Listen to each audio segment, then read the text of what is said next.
July 2011. A bomb rips through Oslo city centre, killing 8 people. On an island 40 kilometers away, over 500 teenagers are running for their lives. A lone gunman is methodically hunting them down.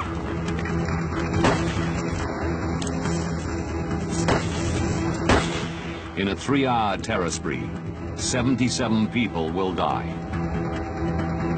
Over 200 will be injured. Just how did one man wreak so much havoc and destruction? And why wasn't he stopped sooner?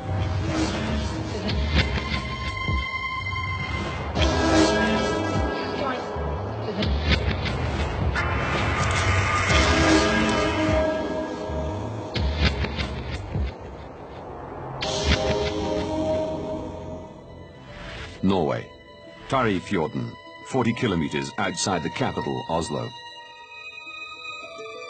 July the 22nd, 2011. On the tiny island of Utøya, the Norwegian Labour Party is holding its annual youth summer camp. Hege Haugland is one of 500 teenagers attending.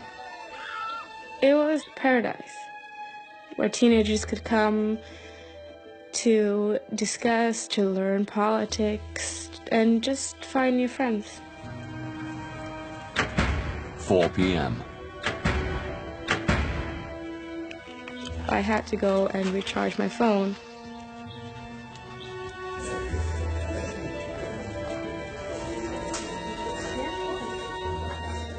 When I was in the hallway,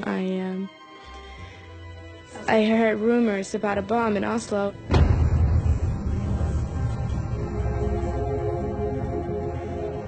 Hege's father is a high-ranking policeman in the capital.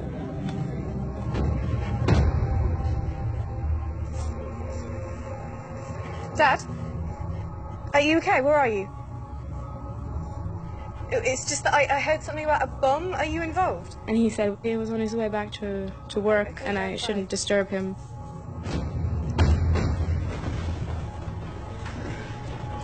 In the main hall is Elisa Mira.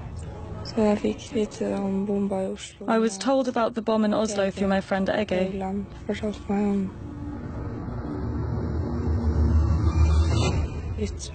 We were then told that an information meeting was to be held. 4:30 p.m.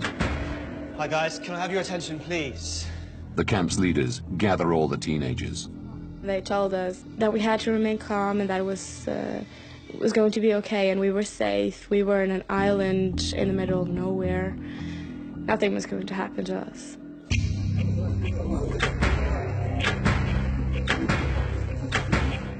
"21-year-old Johannes Dahlen Giske helps out on the ferry between the island and the mainland. He gets a message on his walkie-talkie. Yeah. They say that there's a policeman who wants to cross to the island. I left this meeting and I called the captain and said, there's a policeman who wants to cross. And he said, okay, meet me down at the boat.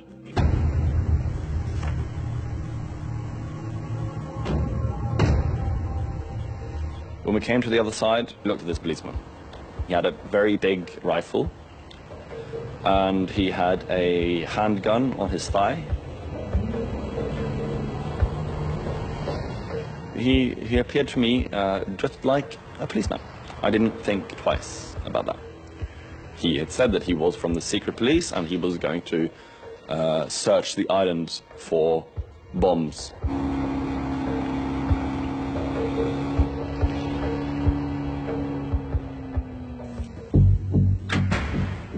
5:15 p.m.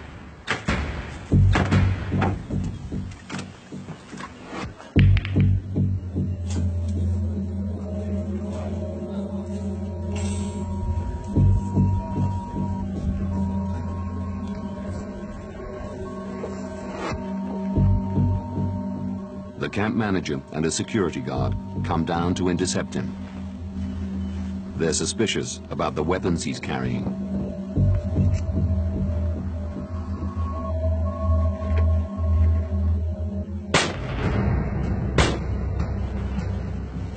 I hear gunshots. And I look up to my left, and 30 meters away from me, this guy is standing and he is shooting down on the ground. Alexandra Peltre is with Hege and Elisa in the main hall.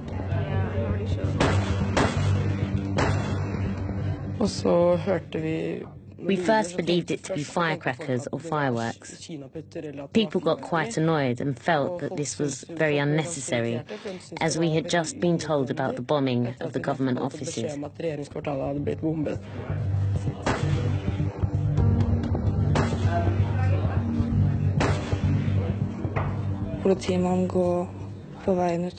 I could see a police officer on the road outside by the camping area. He was armed, but he was just strolling around, and I believed he was there to catch the perpetrators. But I was wrong. There's someone been shot! There's a guy who just shot someone! What? There's a guy who just shot someone! Get out! Everyone get out! Panic breaks out. I, like everyone else, just join in the screaming.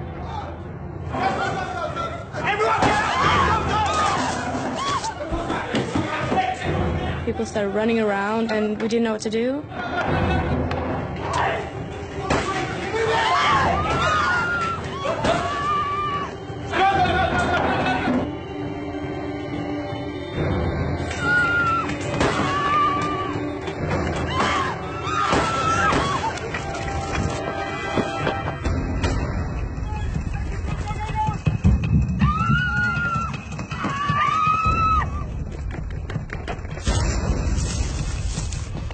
People start running, coming to the boat, one after another. There was a general feeling of emergency and urgency to get away from this island.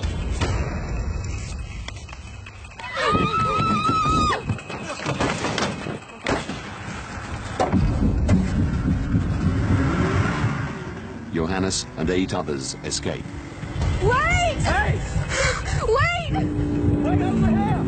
Come back! Please come back! Stop! Come here! I saw the ferry driving off, and we tried to contact them by waving our arms in the air, but the boat just continued to drive away.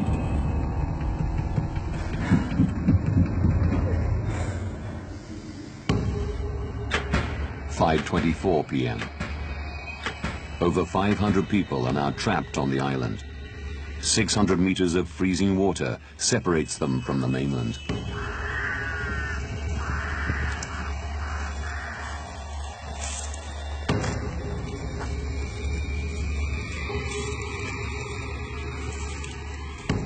The gunman is at the main campsite in the heart of the island.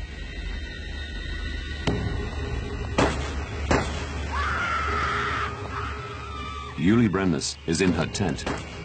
She calls her mother.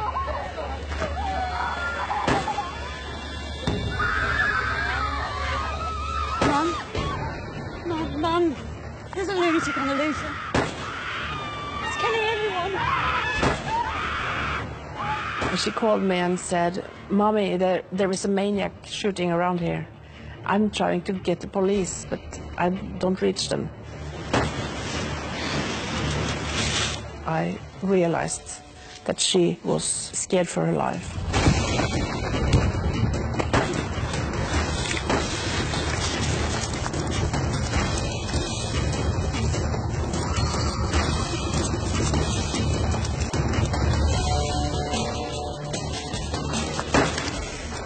At that moment, I realized that I could lose my daughter.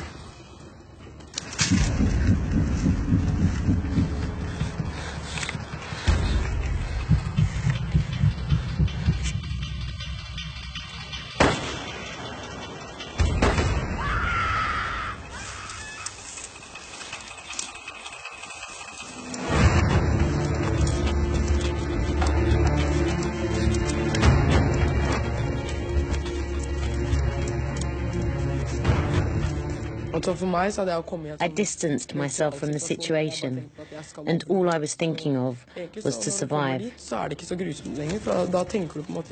I stayed close to the people I knew, to be safe.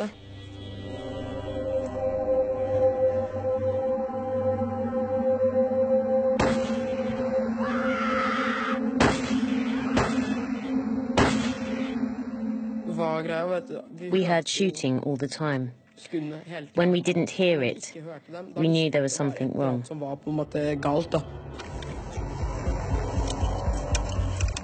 The shooting only stops for the gunman to reload.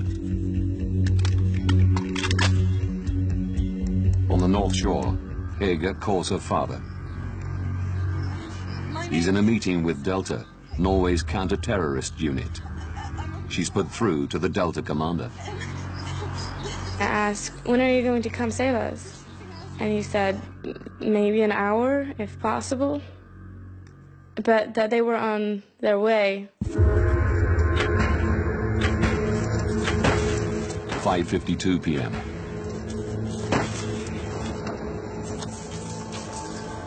The gunman is approaching the pump house on the northern shore.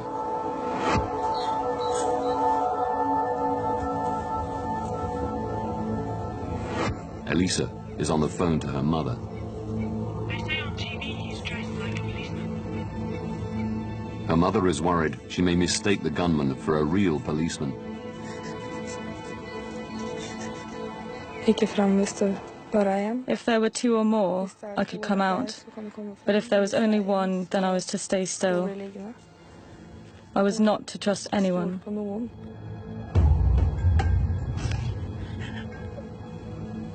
And then we could see movements in the forest. I hung up with my mum.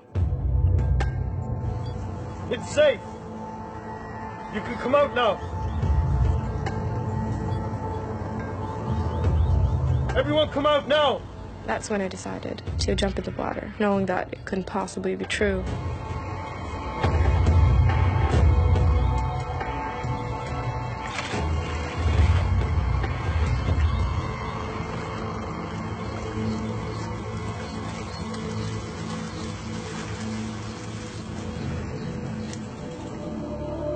It's safe. It's safe. Everyone come out now.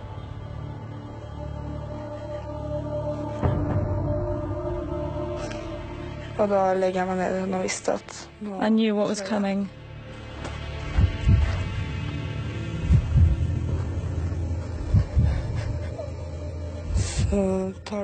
Only a few seconds passed.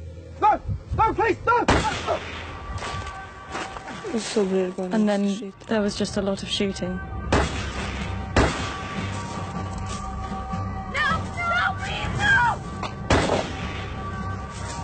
I closed my eyes and buried my fingers in my hair.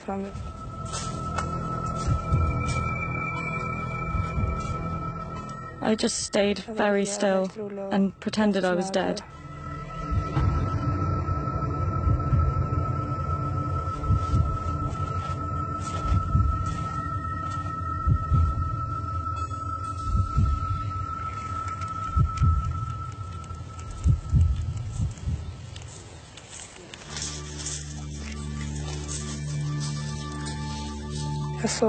I hadn't seen anything before I got up. Then I saw a lot of people who had died.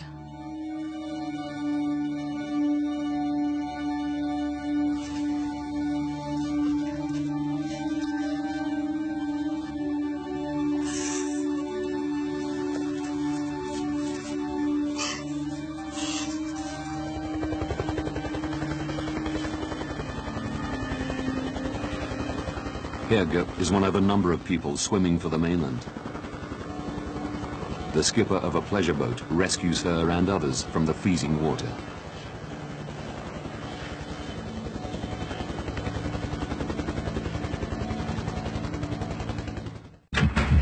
6:15 p.m. On the island, Yuli is still trying to escape.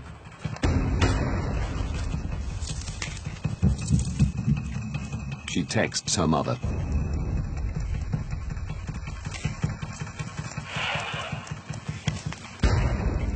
You feel so helpless when you're several hundred kilometers away from your daughter and you can't help her in any way.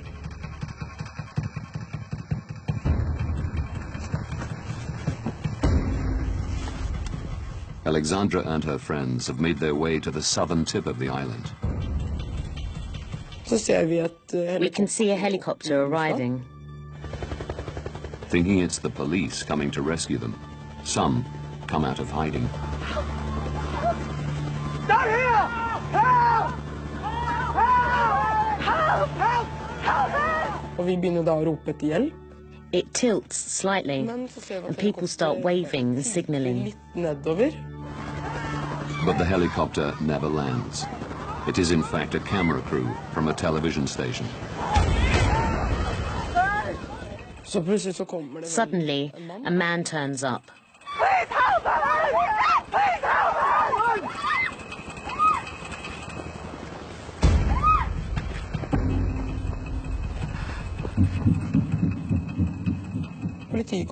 I looked straight into his eyes. At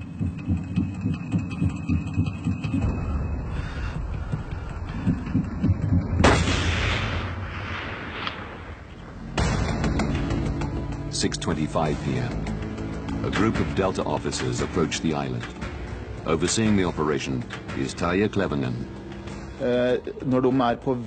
As they are on their way in towards the quay, they hear shooting from the southern tip of the island. They also see persons at the waterfront there. So when they go ashore, they walk straight south.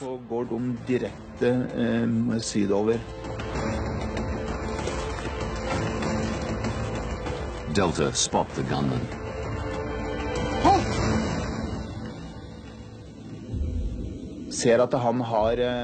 They can see that he's wearing a vest.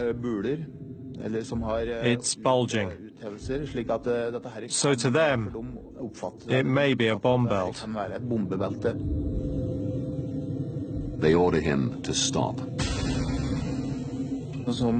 He continues to walk towards my men.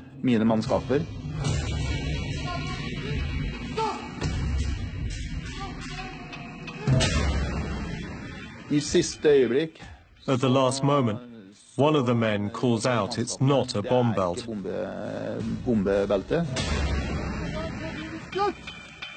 Stop! Stop!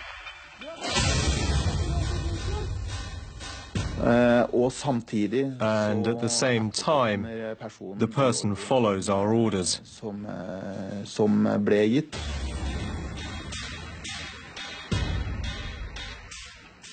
But it was really close. He nearly got killed. At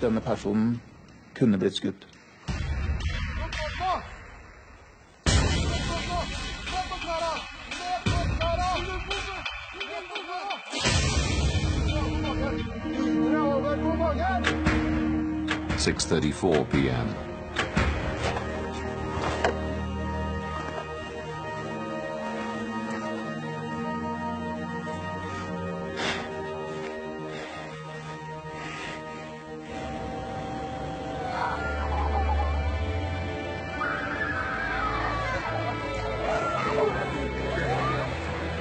In little more than an hour, the gunman has killed 69 people on the island, most of them teenagers.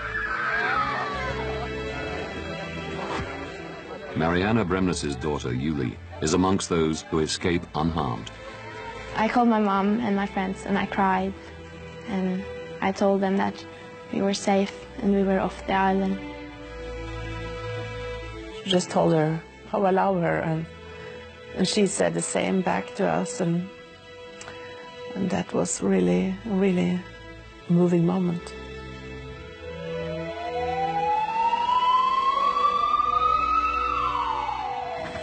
For Alexandra, the nightmare is not over. She's been shot in the thigh and is rushed to a hospital in Oslo, where she undergoes 3 operations. The bullet had gone straight through and out on the other side. The gunman is quickly identified as Anders Breivik, a 32-year-old Norwegian. After his arrest, he confesses to both the Utøya shooting and the bomb in Oslo. In total, he has killed 77 and injured over 200 people. It's the deadliest single attack on Norwegian soil since World War II.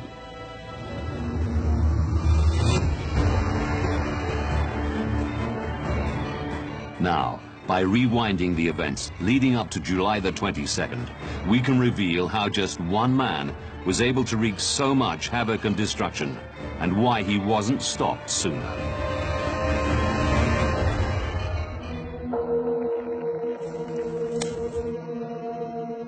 Soon after Breivik's arrest, police discovered that just before he started his attacks, he emailed a manifesto called 2083, a European Declaration of Independence, to more than 1,000 right-wing individuals across the world. The document is a chilling account of how he meticulously prepared his attack on Norway's liberal elite. His main target is the ruling Labour Party, which he accuses of allowing Muslim extremists to overrun the country. Leading security analyst Helge Lures has been investigating how Breivik planned his deadly attacks. It seems quite likely that Breivik was inspired by some of the techniques and methods that jihadists and radical groups have been employing in South and Central Asia, especially in Pakistan, Afghanistan and India. Copying the tactics of his enemy, Breivik will create widespread chaos with multiple attacks that divert and confuse the security forces.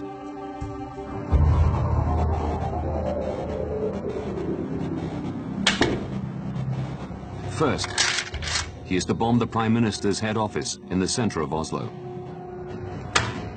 The bomb will devastate government and facilitate stage 2 of his plan. With a security alert at the heart of government, the Labour Youth Group will welcome an armed police officer onto the island of Utøya. There are many elements that need to fall in place in order to be able to carry out such an act. He had the ability to foresee what would happen and how, in his own words, difficult it would be to carry out. 3 p.m. on the day of the attack.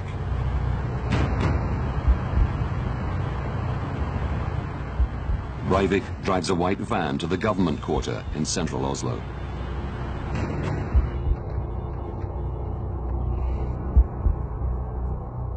Security guard Tor Inge Kristoffersen is monitoring CCTV cameras from the basement of the government offices. We have to move cars from that area every day.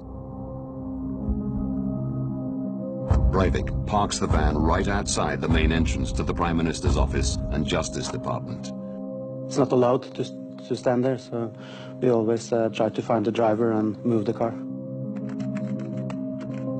So I rewind the video recordings, and I saw a guy come out of the car. It looked to me that he was wearing a private security guard uniform. I then start looking after him with the cameras, and I couldn't find him. 2 streets away, Andreas Olsen is on his way home. And I saw what I perceived to be a policeman coming towards me on my right. He had a helmet. I saw a badge on his clothes. Minutes later, he sees the same man driving away in a silver car. And that was when I became suspicious, because he drove in the wrong direction in the one-way street. And I wrote down the plate number. 3:22 p.m. Back at the CCTV control room, Tor zooms in on the van to see if there are any identifying marks. As I zoomed in on the number plate, the car exploded.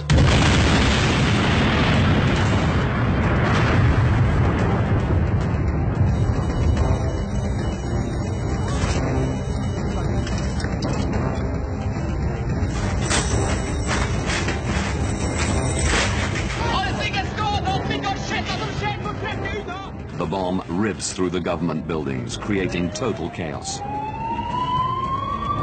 8 people are killed. Over 200 are injured. When he hears about the explosion, Andreas makes the connection. I thought, okay, this is something I should notify the police about. This might be a relevant observation. The police now have a description of the suspect, as well as details of his car and number plate.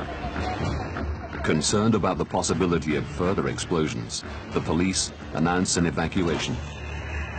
With no cordon or checkpoints to stop him, Breivik is able to slip away to his second target, Utoya. Phase 1 of his plan has succeeded.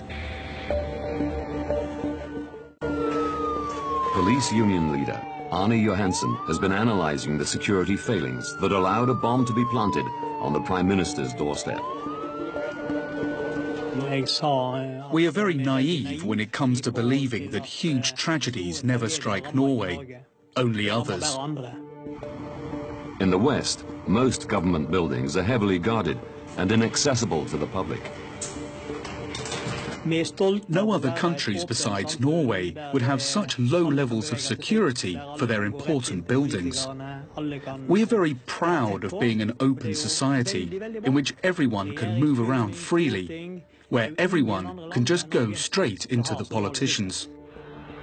In the wake of 9/11, Norway is leaving itself wide open to a terrorist atrocity. In 2006, a security review acknowledges that government buildings in Oslo are particularly vulnerable. A local news report shot at the time proves chillingly prophetic. Sperringene utenfor høyblokka i regjeringskvartalet ikke direkte avskrekkende. Hvem som helst kan sette fra seg en bil full av sprengstoff foran regjeringsbygget. The government decide to close the main access road to the public. But 5 years after the report, local authorities are still working to close the road to traffic. I think it's a completely absurd situation that we have waited years to get such a very simple political decision for them to close off a street. Johansen believes the delay epitomizes Norway's complacency and lack of urgency when it comes to security issues. I would call it paralysis, political paralysis. Nobody really wants to assume responsibility. On July the 22nd, 2011, the road is still open. Breivik is able to park his truck bomb right outside the Prime Minister's office.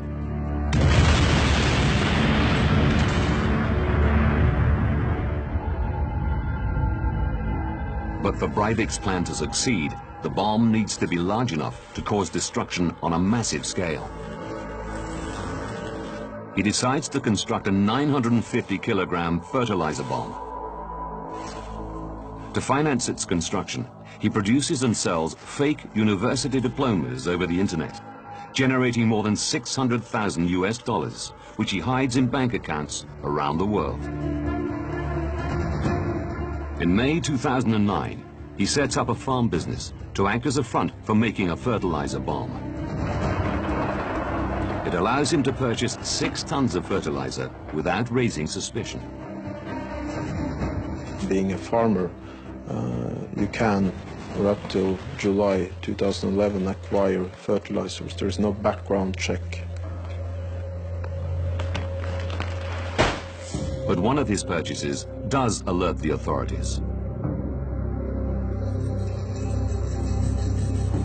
In December 2010, he buys a component for a detonator, sodium nitrate, from a Polish chemical supplier.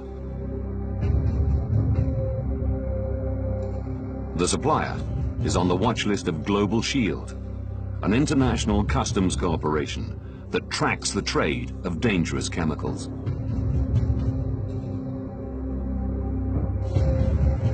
Eight months before the attacks, Global Shield sends a report to Norway's police intelligence, the PST, It includes a list of Norwegians that purchased potentially dangerous chemicals from Poland. They got 41 names from the customs authorities, and Breivik's name was one of those 41. The PST case handler goes on leave shortly after receiving the report. Breivik is not interviewed, and he's not placed on any intelligence register.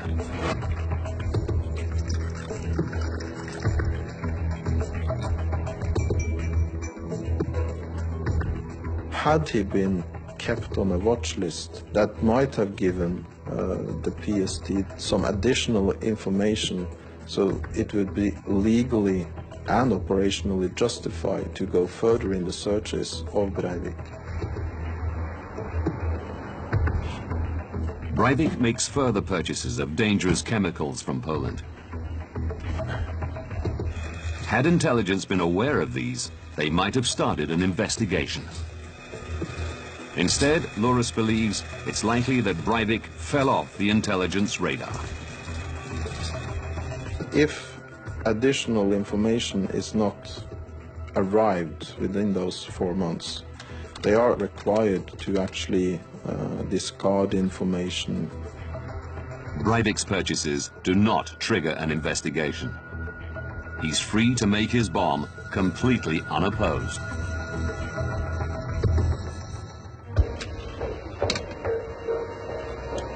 The next time Breivik is flagged as a risk is when he attempts to buy guns, an automatic rifle and a Glock pistol.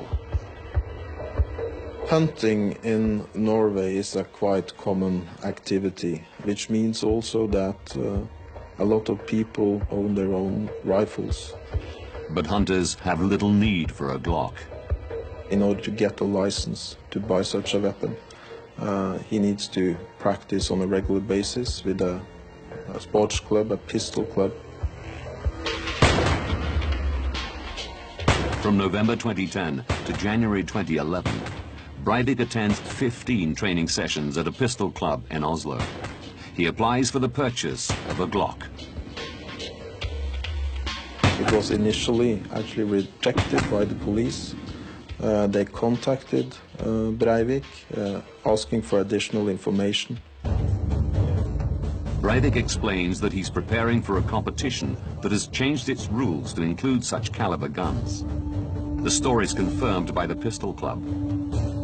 The last chance to stop Breivik before the attack now slips through the police's fingers.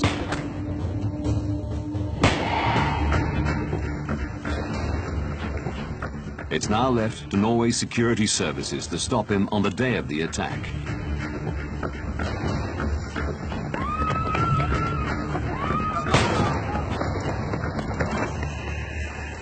With the bomb successfully detonated, everything hinges on their response to the assault on Utøya Island.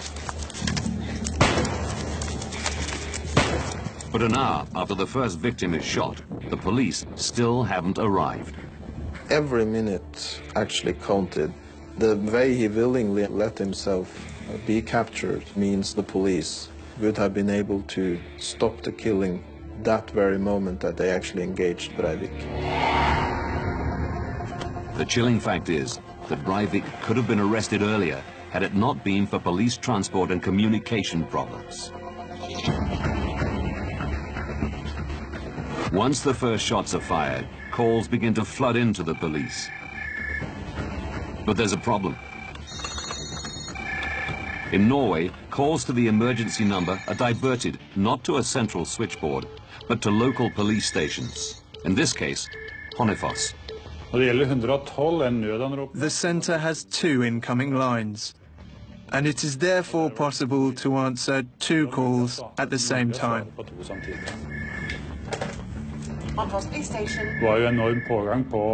However, the number of calls was extremely high, so we opened more lines. Then we could see there were 40 calls waiting.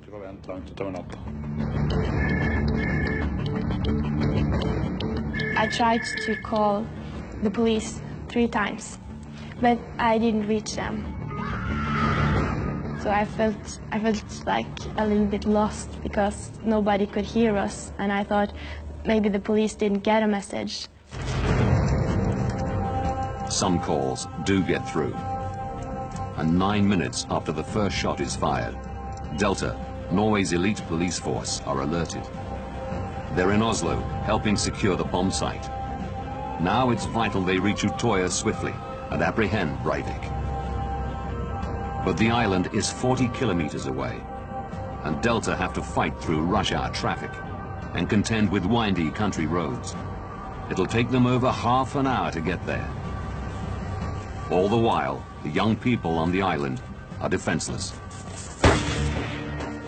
Locals across from the island hear the gunshots and struggle to understand why there is no police response. Håper Putin kommer snart, da. Hvorfor er det ikke noen sirener eller noe som helst der? In fact, 2 police officers are at the ferry dock.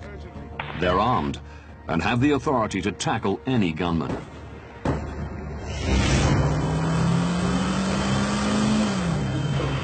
Delta Force are desperately trying to get in contact with them. It's extremely important for us to get in touch with the local police district so we can be told a place to turn up. We tried repeatedly, but it wasn't possible. The problem is that Norway's emergency communication system is in the process of being upgraded from analog to digital. In July 2011, Delta are on the new digital system, whilst the local police are on the old analog system. We are transferred to the local line of communication, but it was very poor quality. So it was almost impossible to hear what was going on. With local police and Delta in only sporadic contact, vital information is not communicated. There was a mixed view on whether there were one or several perpetrators. From the ferry dock, the officers believe the gunshots come from one gunman. But Delta are in direct contact with teenagers on the island and have additional information. The second in command, he asked me if I had seen the person, if I knew how many there were. The sound of each bullet Breivik fires echoes around the island. The terrified teenagers think they hear more than one perpetrator. I just told him that the rumors that I heard, that there were 4 people shooting and that it was police officers. We had understood the situation was that there would be 3 to 5 perpetrators on the island. As a result, the local police who could have stopped Breivik's rampage are ordered to wait for Delta backup. This failure to correctly estimate the threat level has tragic consequences. Believing they face multiple gunmen, Delta decide to swamp the island with 23 armed officers. With the main ferry still missing, they must rely on the local police boat to get to the island. We have one police boat at Nordre Buskerud Police District. In their eagerness to help, many boarded the boat. The boat has 10 seats, and the number of people on board was too high. After 200 meters, the boat stops. The boat was too low in the water and took in water at the back when they tried to reverse. This caused the engine to stall. As Breivik continues his killing spree, the Delta officers are left stranded in the boat. They have to be rescued by a commandeered civilian vessel. This caused extra delay and people were probably killed as a consequence.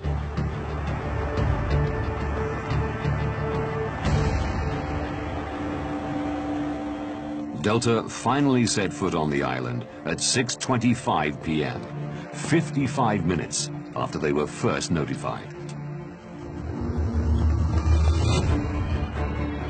Now, Having delved into the investigation, we can uncover the failings that led to 77 dead and more than 240 injured.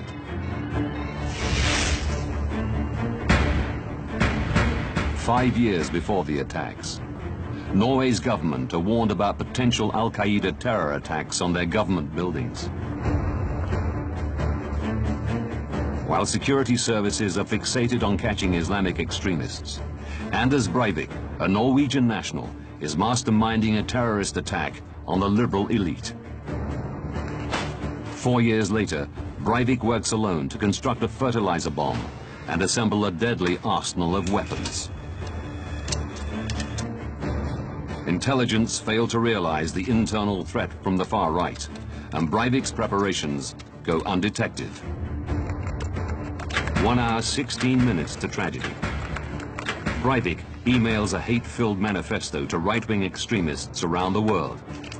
He then prepares himself a cocktail of drugs to psych himself up for the attacks. 9 minutes to go. Breivik drives a white van to the heart of the government district. 10 seconds. A security guard zooms in on the van.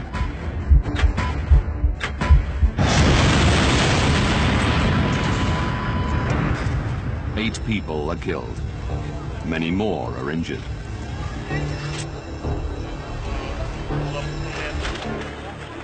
With security forces distracted, Breivik makes his way undetected to Utoya. 5:20 p.m. 2 hours after the bomb blast, Breivik reaches the island and fires his first shots.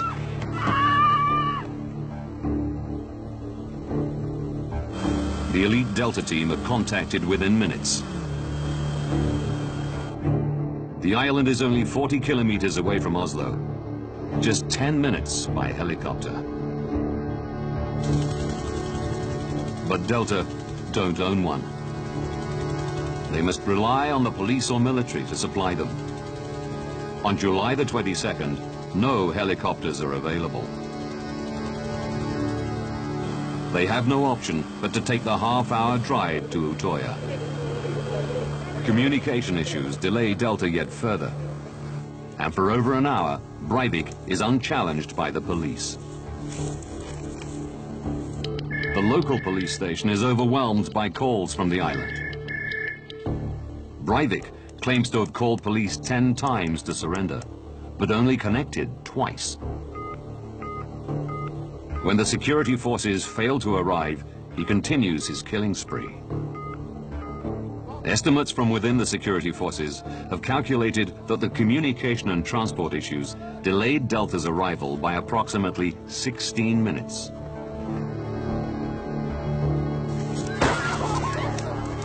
It's believed that 20 people lost their lives during those last 16 minutes.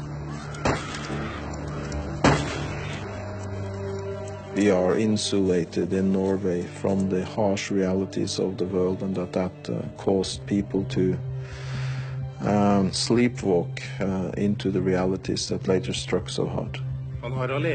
In March 2012, both the police and the PST admitted operational failings and publicly apologized for not stopping Breivik earlier.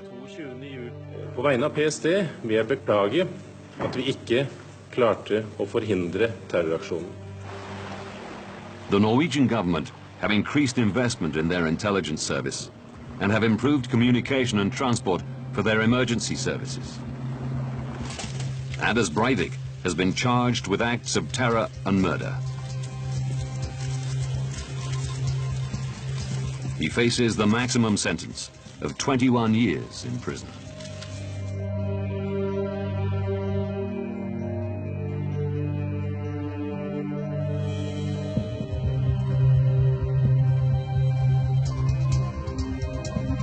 Don't miss the brand new series of Banged Up Abroad, starting with A Caribbean Nightmare on Wednesday at 9. Stay tuned for a Nazi Secrets premiere.